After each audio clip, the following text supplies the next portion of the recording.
Cerita dimulai dengan menampilkan seorang gadis bernama Jianghu. Jianghu adalah siswi SMA yang memiliki tubuh subur. Di mata para guru di sekolah, Jianghu dianggap sebagai siswi pemalas yang tak suka belajar. Di mata ibunya, Jianghu dianggap sebagai anak perempuan gemuk yang suka berbohong. Di mata teman sekelas, Jianghu dianggap sebagai hama pengganggu sehingga mereka sering menjahilinya. Hal itu tak membuat Jianghu patah semangat. Dia selalu rajin ke sekolah demi bisa melihat seseorang, yaitu teman sekelasnya yang bernama Gu Bei. Jianghu ingin sekali bisa dekat dengannya, dan satu-satunya jalan adalah dengan mendaftar sebagai panitia OSIS. Tapi Jianghu merasa persaingannya sangat ketat. Apalagi teman sekelasnya yang bernama Zhou Yiyi juga ikut mendaftar. Akhirnya Jianghu dan Zhou Yiyi bersaing untuk bisa masuk OSIS bagian humas agar bisa dekat dengan Gu Bei. Saat pengenalan diri, Zhou Yiyi bisa dengan lancar mengatakan visi dan misi di depan semua siswa. Sedangkan Jianghu hanya menunduk sambil terbata saat memperkenalkan diri lalu kabur begitu saja. Di kantin, Yiyi sedang makan bersama sahabatnya yang bernama Zhang Min. Yiyi senang dan tersenyum ketika Zhang Min menunjukkan hasil voting sementara yang menunjukkan dirinya unggul. Si sahabat juga sempat mengejek Jianghu yang baru mendapat satu suara, yaitu suaranya sendiri. Yiyi kembali tersenyum puas dan dia yakin bila dirinya yang akan menang. Jianghu masuk ke kantin sambil meminta teman-temannya agar mau memberikan suara untuknya. Mereka jelas enggan, tapi Jianghu tak putus asa. Dia tetap mendatangi mereka satu persatu walaupun dibentak atau dicuekin. Yi dan Zhang Min menonton usai Jianghu dengan sorot meremehkan dan merendahkan. Tiba-tiba ada teman pria yang berhasil mengambil tas Jianghu. Jianghu kesal dan ingin tasnya kembali. Man pria itu berlari keluar kantin dan Jianghu berusaha mengejarnya. Man teman yang sedang di kantin ikutan pergi untuk melihat apa yang akan terjadi. Teman pria itu berlari ke halaman dan melemparkan tas Jianghu ke dahan pohon yang tinggi. Jianghu jelas tak berani mengambilnya sendiri, tapi siapa yang mau membantunya? Teman yang iseng itu berjanji bila Jianghu mampu mengambil tasnya kembali, maka semua teman sekelas akan memberikan suaranya untuk Jianghu. Jianghu jelas sangat tertarik, tapi dia takut ketinggian. Teman iseng itu pasti mengira Jianghu tak akan berani naik pohon untuk mengambil tasnya. Dia yakin gertakannya akan membuat nyali Jianghu ciut. Tapi ternyata Jianghu tak mudah menyerah. Dia berani melakukannya demi mendapatkan suara agar mimpinya bisa terwujud, yaitu dekat dengan Gu Bei. Jianghu berhasil mengambil tasnya dan janji harus ditepati. Semua teman sekelas memberi suara untuknya. Yiyi memantau keadaan dengan ponselnya dan dia kesal ketika mengetahui bila posisi Jianghu kini ada di nomor 2. Teman sekelas telah memberikan suara pada Jianghu, sehingga perolehan suaranya dengan Jianghu hanya beda tipis. Zhang Min kaget saat Yiyi menunjukkan ponselnya. Ia tak menyangka Jianghu bisa dengan mudah mendapatkan suara. Zhang Min tak senang melihat sahabatnya sedih, maka dia menyusun rencana untuk menjatuhkan Jianghu. Caranya dengan memfitnah Jianghu. Zhang Min pura-pura kehilangan dompetnya, dan ternyata dompetnya ada di tas Jianghu. Guru Lin marah dan mendiskualifikasi Jianghu di pemilihan panitia OSIS. Jianghu bersikeras bila dia tak melakukannya, tapi Guru Lin tak peduli. Beliau bahkan meminta Jianghu untuk mengajak orang tuanya ke sekolah. Jianghu jelas sedih, apalagi ketika melihat fotonya yang kini teronggok di tanah. Apalagi sebagai kandidat panitia OSIS. Jianghu enggan pulang walaupun hari sudah gelap. Dia memilih duduk melamun di sebuah halte bis. Tiba-tiba muncul seorang nenek pemulung dan menasehatinya. Jianghu agak takut karena si nenek seolah bisa membaca pikirannya. Si nenek tak peduli dan meminta Jianghu untuk segera pulang selain menggerakkan tangannya ke wajah Jianghu. Jianghu kini sedang tertidur pulas, tapi dia mendengar suara ibu yang membangunkannya agar tidak terlambat ke sekolah. Jianghu terpaksa bangun dan bersiap. Dia melihat ada gelang di atas meja lalu mengenakannya. Jianghu mengamati gelang itu dengan rasa penasaran lalu menekan tombolnya. Gelang itu tiba-tiba mengeluarkan cahaya berwarna biru. Jianghu keluar kamar dan mencari ibunya, tapi dia tak menemukan ibunya padahal dia sudah mencari di setiap ruangan. Maka Jianghu pergi tanpa pamit karena takut telat. Di tengah perjalanan, seperti biasa, Dia berhenti sejenak untuk membeli cemilan, tapi tokonya sepi, tak ada siapapun. Jiang-Hu merasa aneh karena tak melihat orang lain sejak keluar dari rumah. Jiang-Hu memutuskan melanjutkan perjalanan ke sekolah. Di sekolah, Jiang-Hu buru-buru memarkir sepedanya dan roknya tak sengaja tersangkut sepeda hingga sobek. Jiang-Hu hanya mengadu tapi langsung berlari menuju kelasnya. Tapi dia kembali dibuat bingung karena tak ada siapapun baik di kelas atau dimanapun. Jiang-Hu mencoba memanggil untuk mencari perhatian, tapi senyap tak ada sautan. Setelah dirasa tak ada siapapun kecuali dirinya, maka Jiang-Hu meluapkan kegembiraannya dengan berteriak senang karena situasi ini seperti impiannya. Dia mengumumkan seolah dirinya yang terbaik, memimpin upacara dan berpidato untuk memuji dirinya sendiri. Ketika sedang menikmati kesenangannya, tiba-tiba Jiang-Hu melihat sepeda biru milik Zhang Min. Terbersit ide untuk balas dendam karena Zhang Min telah memfitnahnya. Jiang-Hu akhirnya menggunakan tali untuk menarik sepeda Zhang Min dan mengikatnya di atas ring basket. Dia tersenyum puas sambil bersandar pada tembok. Jiang-Hu tak sengaja melihat sekaleng besar cat berwarna merah beserta kuasnya. Timbul ide iseng lainnya, dan Jiang-Hu menulisi tembok putih itu dengan huruf yang besar. Isi tulisannya adalah, "Aku menyukai Gubei." Jiang-Hu puas dan memilih pulang. Di tengah jalan, dia mampir ke toko cemilan, dan dia menghabiskan beberapa makanan lalu pulang. Sesampainya di rumah, dia kembali makan cemilan sambil tiduran. Tangannya yang mengenakan gelang tak sengaja menyentuh jam waker, dan gelang itu kembali mengeluarkan cahaya. Waktu seolah kembali. Jiang-Hu kembali mendengar suara ibunya dan kali ini sang ibu masuk ke dalam kamarnya sambil berusaha membangunkannya agar segera berangkat. Jiang-Hu terpaksa bangun dan dia kaget melihat jam wakernya yang ternyata masih menunjukkan jam 7:30 kurang. Jiang-Hu pamit dan dia menolak ketika ibunya menyarankan untuk sarapan dulu. Ketika lewat di depan toko cemilan, Jiang-Hu bisa melihat dan mendengar si pemilik toko kebingungan setelah mengetahui ada makanan yang hilang. Jiang-Hu tak berani menyapa si pemilik toko. Dia sibuk menenangkan dirinya bahwa semuanya hanya kebetulan saja. Dia buru-buru mengayuh sepedanya menuju sekolah. Tapi di sekolah, dia kembali dibuat heran ketika para siswa berkerumun di bawah ring basket. Jiang-Hu kaget melihat Zhang Min beserta sepedanya bertengger di atas ring basket sambil menangis ketakutan. Jiang-Hu teringat sesuatu dan dia segera berlari ke arah tembok putih di dekat lapangan. Rupanya di sana terlihat jelas tulisan yang sudah dibuat sebelumnya. Jiang-Hu bingung sambil menggaruk kepalanya. Dia tak menyadari Le Gubei berdiri di sebelahnya. Dia itu jelas bingung dan sedikit malu melihat namanya ada di tembok. Jiang-Hu merasa ada orang berdiri di sebelahnya dan meminta orang itu untuk mencubitnya dengan kuat. Gubei tak mengerti tapi Jiang-Hu kembali meminta hal yang sama dan Gubei terpaksa mencubitnya dengan kuat. Jiang-Hu mengadu dan menoleh. Ia buru-buru pergi setelah menyadari bila orang yang telah mencubitnya adalah Gubei. Jiang-Hu berlari menuju kelasnya. Ia duduk di kursinya dengan nafas yang masih terengah-engah. Jiang-Hu tak percaya dengan apa yang telah terjadi. Lalu dia teringat sesuatu dan melihat roknya dan Jiang-Hu tersentak kaget. Dan ternyata roknya sobek. Berarti semua bukan mimpi. Jiang-Hu menjalani hari itu dengan tidak tenang dan begitu bel tanda pulang berbunyi, Jiang-Hu langsung bergegas pulang. Sesampainya di rumah, Jiang-Hu segera mencari ibunya untuk menceritakan pengalamannya, tapi si ibu tak mempercayai ceritanya. Si ibu malah meraba dahinya dan mengira bila putrinya sakit, sehingga bercerita tak jelas. Jiang-Hu kesal dan memilih masuk kamar. Dia kaget ketika melihat kamarnya yang berantakan, dan Jiang-Hu lebih kaget lagi saat melihat nenek yang temunya semalam kini ada dalam kamarnya. Semula Jiang-Hu merasa takut, tapi menjadi penasaran saat nenek menjelaskan bahwa apa yang terjadi bukan mimpi.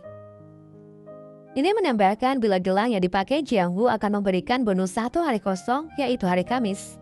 Jiang-Hu bisa mendominasi apapun, tapi nenek meminta agar Jiang-Hu menjadi dirinya sendiri.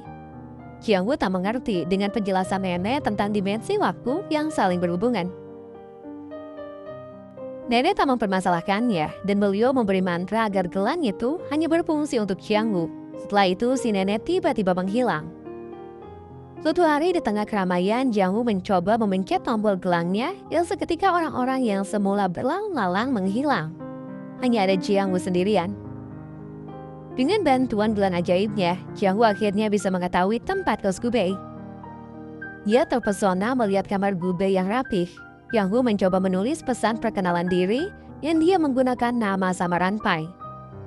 Ketika sedang belajar, Gubei heran melihat pesan dari Jianghu. Dia bertanya pada Bibi yang biasa membersihkan kamarnya, apakah ada tamu yang datang? Tapi Bibi mengatakan tak ada siapapun yang datang.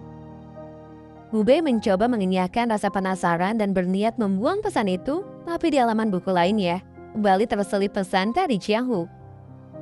Gubei merasa sedikit ngeri, dan dia mengedarkan pandangan di kamarnya. Bahkan mengintip celah yang ada di bawah meja belajarnya, tapi tak ada apapun. Gubei akhirnya membalas pesan Jianghu. Jianghu minta Gubei agar tak penasaran lagi karena dia hanya ingin berteman dengan Gubei. Singkat cerita, mereka akhirnya saling berbalasan pesan. Yang kian akrab walaupun Gubei tak tahu siapa Pai itu yang sebenarnya. Suatu hari Jianghu menghadap Guru Lin karena masalah dompet Zhangmin.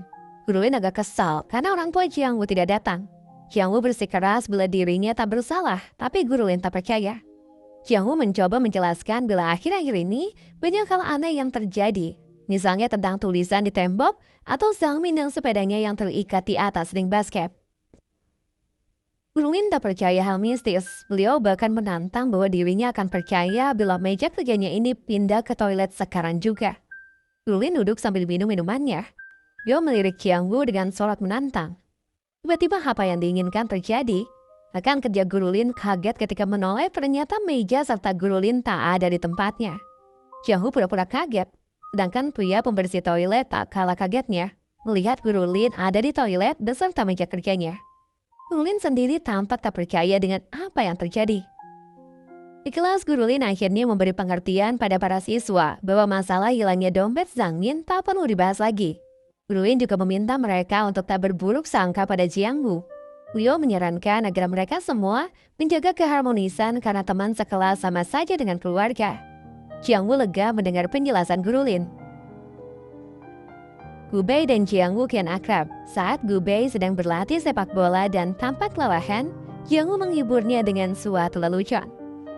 Tanpa diduga, Gubei tertawa saat membaca tulisan yang berisi lelucon itu. Gubei mengaku bila apa yang dilakukan Jianghu bisa membuatnya sedikit terhibur.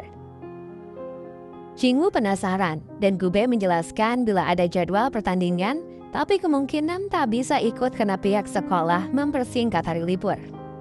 Sementara itu di ruang kepala sekolah, Sekretaris Wang sedang memberi laporan pada kepala sekolah dan kepala sekolah bertanya tentang perkembangan kasus misterius itu.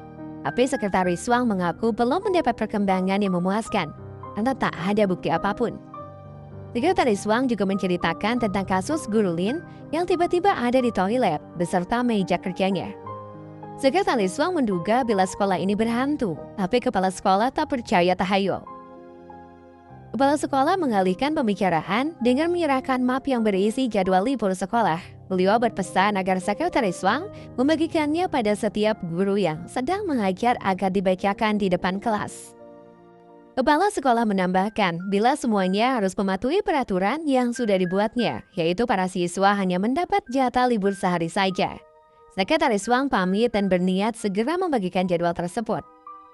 Di tengah jalan, Sekretaris Wang berpapasan dengan Jianghu yang sengaja menabraknya hingga mop yang dibawanya jatuh dan isinya berhamburan. Sekretaris Wang jelas kesal dan menegurnya. Jianghu langsung minta maaf sambil mengumpulkan kertas yang berserakan. Ia kembali menggunakan kekuatan kelangnya untuk mengubah hari libur yang semula hanya sehari berubah menjadi 10 hari. Setelah semua selesai, Jianghu mengembalikan map itu kepada Sekretaris Wang yang masih mengomel sambil berlalu.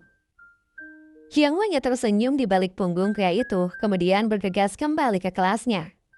Di kelas Jianghu, Guru Lin sedang mengajar ketika Sekretaris Wang mengetuk pintu.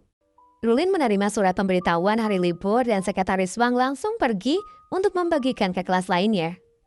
Guru Lin membacanya di depan kelas, tapi beliau heran melihat jumlah hari liburnya. Guru Lin segera keluar untuk mencari Sekretaris Wang, dan di saat yang bersamaan, beberapa guru juga keluar kelas karena bingung. Sekretaris Wang menoleh dan menegur mereka sambil mengatakan bahwa mereka harus patuh dengan apa yang sudah dibuat oleh kepala sekolah. Akhirnya para guru terpaksa kembali ke kelas masing-masing, termasuk Guru Lin. Guru Lin kembali berdiri di depan kelas dan mengumumkan bila mereka akan libur selama 10 hari. Semua siswa langsung bersorak senang, tapi Guru Lin masih bingung dengan perubahan itu.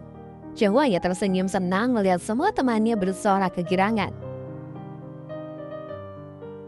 Pertandingan sepak bola akhirnya diselenggarakan dan Jiang Wu tak ketinggalan untuk ikut penonton. Tapi dia sedih melihat tim Gubei kalah akibat pemain lawan bermain kasar. Jiang Wu tak terima dan menggunakan kekuatan gelangnya untuk membantunya hingga akhirnya Gubei bisa menang dengan skor 11-3. Jiang Wu bahagia melihat Gubei kegirangan.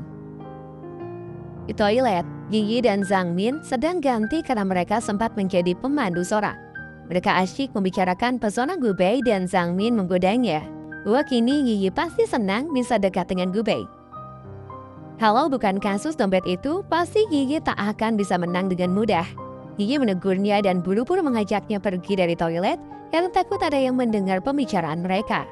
Mereka tak menyadari bila Jiang Wu ada dalam salah satu ruangan dalam toilet itu. Jiang Wu jelas kesal dan marah setelah mengetahui ulah jahat mereka. Ia tak tinggal diam. Dan menggunakan bantuan gelangnya, Jiang Wu membalas dendam. Jiang Wu sengaja memasukkan beberapa dompet milik teman mereka ke dalam tas Zhang Min. Akhirnya kepala sekolah datang dan beliau menegur satpam yang tidur di jam kerja. Si satpam jelas bingung, bukannya hari ini masih libur, tapi mengapa kepala sekolah datang? Satpam itu tak berani membantah dan terpaksa kembali bekerja. Sekretaris Wang masih tidur ketika kepala sekolah menelepon sambil mengomelinya karena sekolah sepi. Sekretaris Wang mengaku bila sekolah memang libur dan hal itu membuat kepala sekolah kian marah. Beliau tak mau tahu dan memerintahkan agar Sekretaris Wang memanggil semua siswa agar kembali ke sekolah. Gubei dan Jiang Wu kembali ngobrol. Gubei menduga bila Jiang Wu yang telah membantunya memenangkan pertandingan dan Jiang Wu mengiyakan. Gubei jujur mengakui bila sebenarnya dia ingin berjuang dengan kekuatan sendiri dan Jiang Wu berusaha mengerti. Jiang Wu sadar bahwa Gubei sangat suka belajar dan berpesan agar kelak mencari pacar yang pandai. Gubei tak ingin memikirkan hal itu dulu, tapi dia berharap bila keduanya bisa selaras. Jiang Wu berjalan dan dia tak sengaja melihat mading yang memuat foto para juara kelas peringkat 1 hingga 3. Hal itu membuat Jiang Wu terinspirasi untuk bisa lebih dekat dengan Gubei. Akhirnya saat ujian tiba, maka Jiang Wu menggunakan kekuatan gelangnya untuk mencontek jawaban dari siswa lain. Hasilnya bisa diduga. Nilai ujian Jiang Wu tiba-tiba melesat di peringkat pertama, sedangkan Gubei ada di posisi kedua. Jiang Wu jelas tak menduga hal itu. Ia malah merasa tak nyaman ketika semua mata tertuju padanya. Teman sekelasnya juga tak percaya dan mereka seolah mengejek Jiang Wu agar mau mengajari mereka juga. Guru Lin memuji Jiang Wu. Para guru kaget sekaligus senang melihat pencapaian Jiang Wu. Guru Lin menyarankan pada yang lain agar bertanya pada Jiang Wu bila ada pelajaran yang tidak dimengerti. Jiang Wu hanya diam menunduk sedangkan Yi jelas terlihat kesal. Jiang Wu dan Gubei sedang menggambar bersama ketika Yi masuk ruang OSIS. Yi heran melihat keberadaan Jiang Wu dan Gubei menjelaskan bila Jiang Wu masuk sebagai anggota atas rekomendasi guru. Jiang Wu merasa salah tingkah dan seolah terganggu dengan kehadiran Yi. Yi tersenyum mendengar penjelasan Gubei dan berusaha bergabung dengan mereka, tapi dia jelas terlihat sangat cemburu ketika Gubei memuji kemampuan Jiang Wu dalam menggambar atau saat Jiang Wu sengaja menggoda Gubei dan keduanya tertawa bersama. Ketika Gubei sedang serius mencari buku di perpus, Jiang Wu sengaja mengintip dan memberinya pesan. Gubei sangat penasaran ingin bertemu dan akhirnya Jiang Wu menjelaskan situasinya secara jujur bahwa dia bukan malaikat, tapi gadis biasa yang kebetulan mempunyai gelang ajaib. Gubei tak keberatan dan justru senang karena mereka ada kesempatan untuk bertemu. Gubei kembali menegaskan bila dia ingin sekali bertemu dengan Pai atau Jiang Wu. Gubei masih melamun ketika seorang siswi mendekatinya dan bertanya tentang pelajaran yang tak dia mengerti. Sedangkan Jiang Wu duduk sambil membaca di meja yang ada di belakang Gubei. Gubei melihat soal yang ditanyakan siswi itu dan dia kesulitan menjawab. Tanpa ragu, Gubei minta bantuan Jiang Wu. Jiang Wu tak kuasa menolak permintaan itu dan menyanggupinya. Ternyata susah sekali mencari jawaban soal itu. Tapi untungnya Jiang Wu berhasil menemukan jawabannya di meja guru. Jiang Wu masih berusaha menenangkan nafasnya ketika menunjukkan jawaban soalnya pada siswi yang tadi bertanya. Siswi itu berterima kasih dan Gubei memujinya. Setelah itu kian banyak siswa yang mendekatinya untuk bertanya tentang hal yang sama, yaitu meminta bantuan dalam menjawab soal yang tadi mengerti. Kerumunan siswa itu membuat Gubei seolah terhempas, tapi hal itu tak membuatnya marah. Gubei justru tersenyum, bangga melihat Jiangwu yang kian populer. Gubei tak tahu bila demi menjawab semua soal itu, Jiangwu harus pontang-panting mencari jawabannya. Jiangwu yang kelelahan akhirnya memilih bersembunyi di toilet, tapi dia kembali sial karena ada seorang teman yang lagi-lagi meminta bantuannya. Jiangwu tak bisa menolak, dan akhirnya bersedia membantu. Saat pelajaran olahraga, guru olahraga menjelaskan bila di kelas Jiangwu masih belum ada yang bersedia berpartisipasi dalam lomba lari di pertandingan sekolah. Guru ingin tahu siapa yang mau menjadi wakil kelas, tapi tak ada yang tunjuk tangan.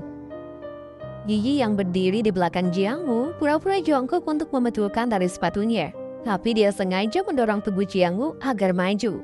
Jiangwu jelas kaget, dan guru senang melihat Jiangwu mau berpartisipasi. Jiangwu ingin protes tapi gurunya cuek dan siswa yang lain bertepuk tangan. Ketika lomba lari dimulai, Yi dan Jiang Min ikut menonton. Jiang Min bahkan berencana mengabadikan aksi Jiangwu yang berlari kelelahan dan mempublikasikannya di grup sekolah. Yi setuju dengan rencana itu. Sayangnya rencana mereka gagal. Jiangwu berhasil menang dengan bantuan gelang ajaibnya. Hal itu membuat Yi kian kesal, sedangkan Jiang Min tak percaya dengan apa yang dilihatnya. Jiang Min masih penasaran dan terus mengamati foto Jiangwu ketika ikut lomba lari. Tapi Yi yang kesal enggan membahasnya. Jiang Min bersikeras mengatakan bila ada yang salah dan dia ingin Yi ikut memperhatikan foto-foto yang sudah diambilnya. Yi akhirnya menuruti permintaan Jiang Min. Jiang Min menduga bila ada sesuatu dengan gelang yang dipakai Jiangwu. Jiangwu akhirnya setuju bertemu dengan Gubei. Dia menjanjikan setelah selesai ujian. Gubei jelas senang sekali dan dia tak peduli. Kelas sebelumnya Jiangwu selalu menolak bertemu. Gubei bertanya bagaimana dirinya kelak bisa mengenali Jiangwu saat bertemu. Jiangwu berjanji akan mengenakan baju putih saat bertemu dengannya. Saat Gubei merasa senang, Jiangwu justru merasa galau. Dia sebenarnya tak percaya diri untuk bertemu Gubei dan mengaku bila dirinya adalah Pai. Jiangwu memecahkan celengannya dan mencoba beberapa baju putih yang dimilikinya, tapi tak ada yang muat. Hal itu membuat Jiangwu sedih. Saat pulang sekolah, dia tak sengaja melihat baju putih yang sederhana tapi anggun di sebuah butik. Si pemilik butik dengan ramah membantu Jiangwu mencoba baju itu dan ternyata pas, cuma harganya mahal. Jiangwu diam-diam mengambil baju itu dan memasukkannya dalam tas. Dia buru-buru pergi sebelum si pemilik butik mengetahuinya. Tapi dia ceroboh, salah satu bukunya ketinggalan di butik itu. Yi membuka loker Jiangwu dan berhasil mencuri gelang ajaibnya. Jiang Min tersenyum dan keduanya buru-buru keluar dari ruang loker. Di tempat yang sepi, Yi dan Jiang Min mengamati gelang itu. Yi tak percaya bila gelang ini ajaib, tapi Jiang Min memaksa Yi untuk mencobanya. Yi kecewa karena tak ada reaksi apapun. Jiang Min kembali mengamati gelang itu dan dia yakin Jiangwu menekan bagian atas gelang itu. Jiang Min ingin Yi mencobanya, tapi lagi-lagi keduanya kecewa karena tak ada yang terjadi. Di ruang loker, Jiangwu kebingungan karena gelangnya hilang. Dia bertanya pada petugas kebersihan, tapi orang itu tak melihat siapapun yang masuk ke ruang loker. Jiangwu kelihatan panik, dia tak tahu kemana harus mencari gelangnya. Sedangkan Yi bergegas ke kelas dan membuka tas Jiangwu. Dia tersenyum mengecek ketika mendapati baju putih yang besar dari dalam tas itu. Yi menemukan buku Jiangwu yang berisi percakapan rahasianya bersama Gubei. Yi baru tahu bila gelang itu hanya berfungsi pada satu orang saja. Jiang Min yang menunggu di depan kelas agak panik dan mengatakan bila Jiangwu datang, tapi Yi masih asik membaca tentang janji Jiangwu pada Gubei, bahwa saat itu dia akan mengenakan baju putih. Jiang Min terpaksa mengulangi apa yang dikatakan sebelumnya, yaitu Jiangwu akan datang. Yi buru-buru mengembalikan buku itu dalam tas lalu pergi. Yi dan Jiang Min berjalan sambil membahas tentang gelang yang mereka curi. Jiang Min merasa bila gelang itu tak berguna dan Yi tanpa ragu membuangnya di tempat sampah. Keduanya tersenyum menang lalu pergi. Setelah mereka pergi, gelang itu bersinar terang. Guru Lin berharap agar semua siswa bisa lancar mengikuti ujian yang akan dimulai besok. Yang Wu hanya bisa diam menunduk seolah tak percaya diri menghadapi ujian besok. Guru Lin melihatnya dan mengangguk seolah ingin memberinya semangat. Saat ujian dimulai, Jiangwu tampak kebingungan dan tak siap. Gelang ajaib Jiangwu juga mengalami perjalanan yang tak menyenangkan. Dimulai dari diangkut ke dalam truk sampah, lalu jatuh di jalan dan ada yang tak sengaja menendangnya hingga jatuh ke dalam selokan. Jiang-Hu memilih jalan pintas dengan membuat contekan dan dia akhirnya ketahuan guru pengawas. Jiang-Hu sedang bersama guru Lin di ruang guru ketika ibunya datang. Guru Lin menjelaskan bila Jiang-Hu ketahuan mencontek saat ujian disertai bukti kertas contekan. Ibu jelas kesal melihat pula putrinya dan mengomelinya. Tiba-tiba muncul seorang wanita yang mengaku sebagai pemilik butik. Wanita itu menunjukkan buku milik Jiang-Hu pada guru Lin. Jiang-Hu kaget melihat wanita berambut panjang itu dan berusaha menghindar, tapi guru Lin memanggilnya. Wanita pemilik butik itu mengenali Jiang-Hu. Ibu yang melihat putrinya gugup menjadi penasaran. Dia merebut tas putrinya lalu membukanya. Ibu heran melihat ada baju putih dalam tas itu. Wanita berambut panjang itu menjelaskan dengan wajah cemberut bila itu baju ada di buktinya dan Jiang-Hu telah mengambilnya. Ibu tak percaya Jiang-Hu berbuat seperti itu dan spontan menamparnya. Jiang-Hu menangis dan menolak dituduh mencuri. Sementara itu, di luar ruangan guru ada dua siswi yang tak sengaja melihat dan menguping pembicaraan mereka. Keduanya lantas menyebarkan berita bahwa Jiang-Hu mencontek dan juga mencuri. Dalam waktu singkat berita itu sudah menjadi topik hangat di sekolah. Jiang-Hu ingin membela diri, tapi ketiga orang dewasa yang ada di ruangan itu menatapnya dengan pandangan tajam seolah ingin menghakiminya. Jiang-Hu yang masih menangis memilih kabur. Ibu berusaha mengejarnya. Jiang-Hu berlari dan dia tak sengaja menabrak Wu Bei. Wu Bei ingin bertanya tapi Jiang-Hu kian ketakutan dan memilih kabur. Jiang-Hu terus berlari hingga kelelahan, lalu memilih berhenti sejenak untuk mengatur nafas. Ketika sedang berjalan, dia tak sengaja menemukan gelang ajaibnya kembali. Jiang-Hu memakai gelang itu dan mencobanya. Ternyata gelang itu masih berfungsi. Dan kini Jiang-Hu memutuskan untuk bersembunyi di sebuah gudang yang tak terpakai lagi. Sedangkan ibu berusaha menelepon semua kenalannya untuk mencari keberadaan putrinya, tapi tak ada siapapun yang tahu. Siang malam ibu tak lelah untuk mencari Jiang-Hu, sedangkan Jiang-Hu hanya bisa menangis sendirian di tempat yang asing.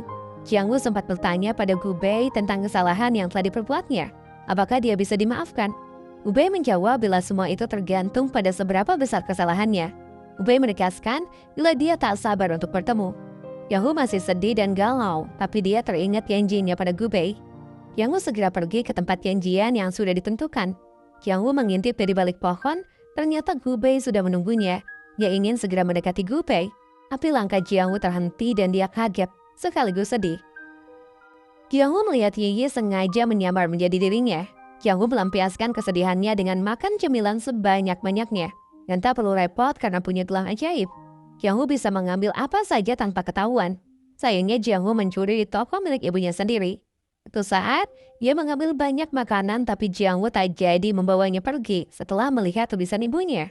Ibunya menulis bahwa dia tak tahu siapa yang mencuri di tokonya. Tapi ibu tak suka dengan hal itu. Ibu mengeluh bila dalam bulan ini banyak kejadian tak terduga termasuk putrinya yang hilang. Jiang-Hu merasa bersalah dan berniat mengembalikan apa yang sudah dia curi. Satu-satunya cara yang dia ketahui adalah dengan menjadi pemulung. Jiang-Hu mengumpulkan bermacam sampah plastik yang bisa dijual agar bisa mendapatkan uang. Sejak saat itu, Jiang-Hu selalu membayar apa yang sudah diambil atau dimakannya. Waktu terus berlalu, dan tak terasa kini sudah setahun Jiang-Hu menjalani hidup sebagai pemulung. Suatu malam saat sedang bekerja, dia melihat seseorang yang akan lewat. Jiang-Hu segera menekan tombol di gelangnya, tapi gelang itu tak berfungsi. Jiang-Hu panik karena tak ingin bertemu siapapun. Dia kembali mencoba tapi gelangnya tak bereaksi. Rupanya yang muncul adalah nenek si pemilik gelang. Jiang-Hu menceritakan apa yang dialaminya selama setahun terakhir dan dia berniat mengembalikan gelang itu pada nenek.